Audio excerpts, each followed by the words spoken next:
Detectives discharged their service weapons during this incident. Medics responded to provide medical attention, and unfortunately, the subject was determined to be deceased on scene.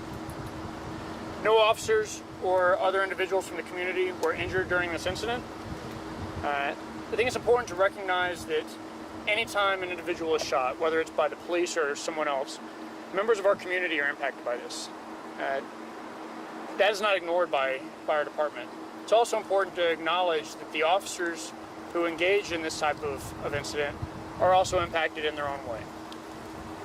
The next steps that will take place during this investigation is our critical incident response team. They are on scene investigating the criminal investigation regarding this matter, as well as our internal affairs unit is conducting a parallel and independent internal investigation as to what occurred.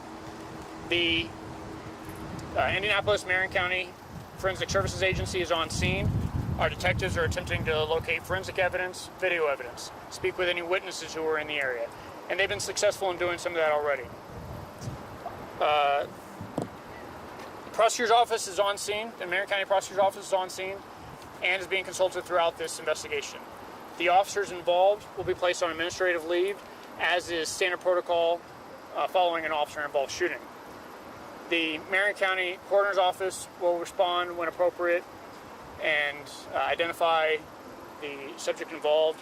Once proper notification is made, that information, that individual's identity will be made public. Chaplain's office and victim assistance have responded to assist in the community and to assist our officers and all persons involved in this incident. Again, it's important to recognize that persons involved may not just be the officers and the detectives and the subject involved, but there's family members, there's members of the community that may also be impacted by this. Anyone with information about this incident is asked to call Detective Christopher Craighill at 327-3475. You can email him at christopher.craighill@nd.gov. And if you want to remain anonymous, you can call Crime Stoppers at 262-TIPS. I'll take questions briefly. We'll tell you there will be no additional on-camera briefings after this. We will submit a written briefing to the media as well as to the public later on this afternoon. And then any questions anybody has from media, you can send those to us by email, and we'll incorporate that in an update that we would expect to be done tomorrow. Is there anything that I missed? Can you clarify he was armed? The suspect was armed in this case? Yes, the suspect was armed with a handgun, and the handgun has been located, and when appropriate will be recovered by the Indianapolis Marion County Forensic Services Agency. And neither of the detectives had body cameras on? That is correct. Neither of the detectives had body cameras. Our program rolled out last year, and during that program it was expected to be a process. Our primary focus was to ensure that all of our officers on the streets had body cameras, and that has taken place. We continue to attempt to locate other sources of funding through grants to continue to roll out those body cameras to other units, as well as using dash cams. There is video footage from inside the business.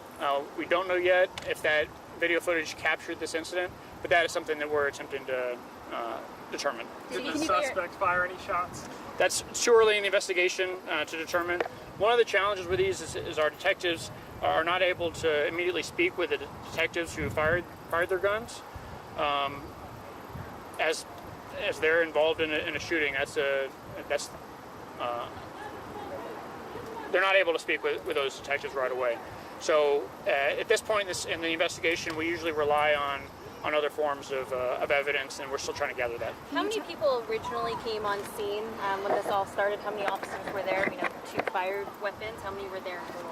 There were several on scene. I don't know the exact number that were on scene. As you can see, there's several that responded after that incident. And we're going to be here for several hours still, continuing the investigation, continuing to attempt to identify any evidence that we can locate. And we want to make sure we do this right. The community expects us to be transparent.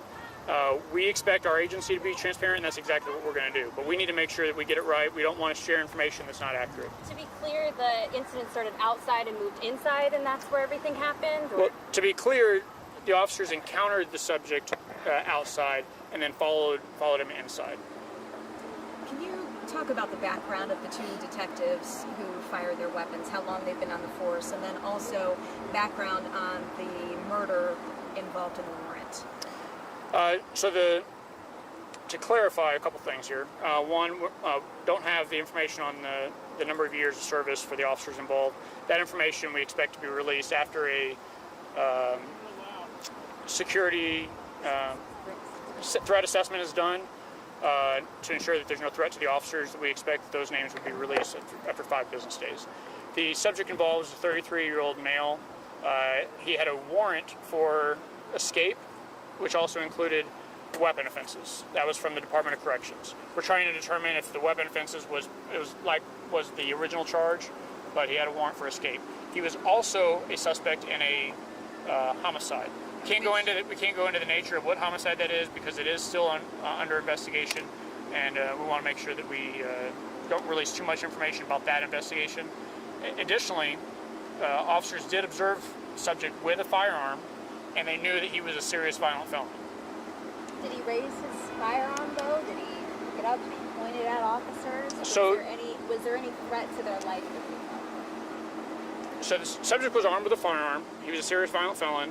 One of the things that we're going to work to determine, again, we haven't been able to speak with the officers yet involved, is whether or not he reached for the firearm, whether he raised the firearm. Those are all things that we expect to, we hope to determine during the investigation. Emotions were raw here. I mean, we heard people yelling, screaming, crying. We just heard people yelling again. Your message to the community as they process yet another officer-involved shooting here? So a couple things. That we recognize that these incidents are challenging to the community. You know, this individual had a family, had friends and associates that are concerned. You know, the other thing is that our officers are impacted by this. Our officers were trying to take a serious violent felon who had a handgun, who was wanted for escape, weapons offenses, and a suspect in a homicide off the streets of Indianapolis. This incident is unfortunate. Hopefully we don't want our officers even have to try to attempt to locate a subject like this. But they were doing a dangerous job, and sometimes unfortunate incidents like this occur. One more. Are there any agencies involved other than IMPD with the initial search? I don't believe so, but I can't say for sure that wasn't the case. Thank you.